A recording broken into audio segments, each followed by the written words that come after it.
Selamat sejahtera. Pada hari ini, saya dan rakan-rakan saya akan menerangkan mengenai bab 7 iaitu Kesultanan Melayu Pahang, Perak, Terengganu dan Selangor. Pengasasan Kesultanan Melayu Pahang, Perak, Terengganu dan Selangor ini menandakan lahirnya 4 buah negeri yang berdaulat.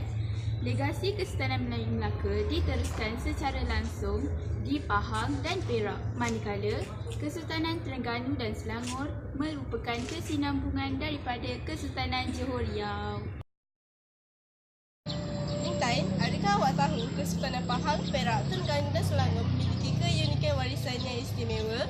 Oh ya, saya tahu warisan ini merangkumi aspek sistem pemerintahan, agama Islam dalam pemerintahan, perundangan, adat istiadat, persuratan dan ekonomi.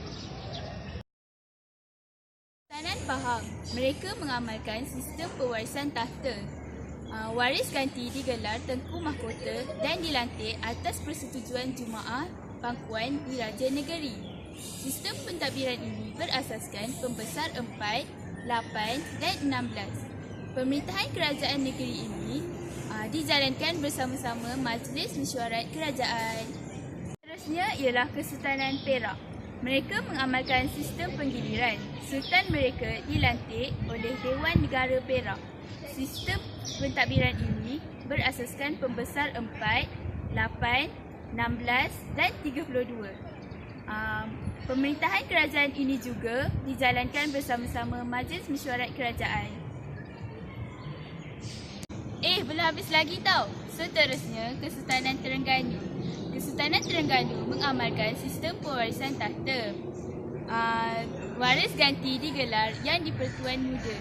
Sultan mereka akan dilantik oleh Dewan Pangkuan Diraja. Pemerintahan kerajaan ini juga dijalankan bersama-sama Majlis Mesyuarat Kerajaan. Akhir sekali ialah Kesultanan Selangor. Kesultanan Selangor mengamalkan sistem pewarisan tahta. Waris ganti mereka digelar Raja Muda. Sultan ini dilantik atas nasihat dan pengesahan Dewan Diraja yang dianggotai oleh Raja Muda, Tengku Laksamana dan Tengku Bendahara. Dewan Diraja akan membantu dan menasihati Sultan dalam pentadbiran.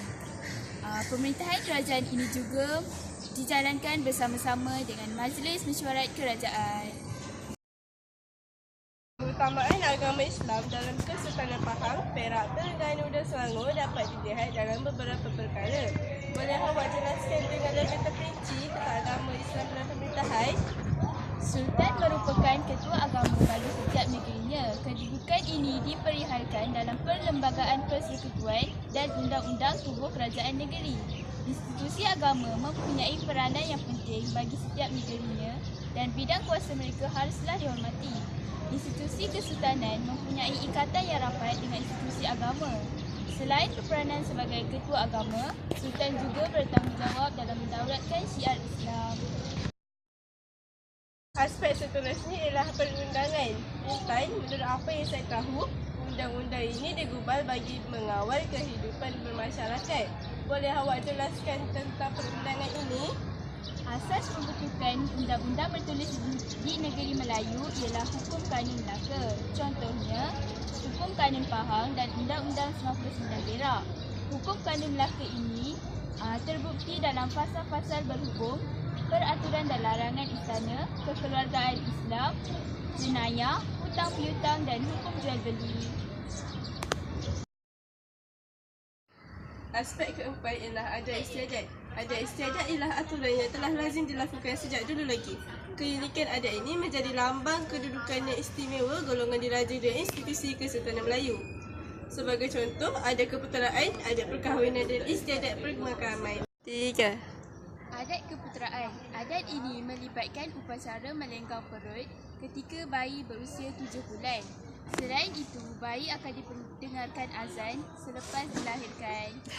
Perkahwinan. Majlis perkahwinan diraja melalui proses adat istiadat yang tersusun meliputi berisik, meminang, bertunang, berinai besar, khatam Al-Quran, pernikahan, persandingan, santap beradab dan Istiadat pemakaman. Istiadat ini meliputi tempoh berkabung bergantung pada pihak istana. Selain itu, pihak istana akan memberikan sedekah kepada rakyat. Setelah jenazah dimakamkan, nobat tidak akan dimainkan. Suci, apakah jenis karya persuratan yang terdapat dalam persuratan ini? Antara persuratan yang masyhur bagi negeri Pahang, Perak, Terengganu dan Selangor ialah karya perubatan. Contohnya kitab Tim. Seterusnya sastra rakyat.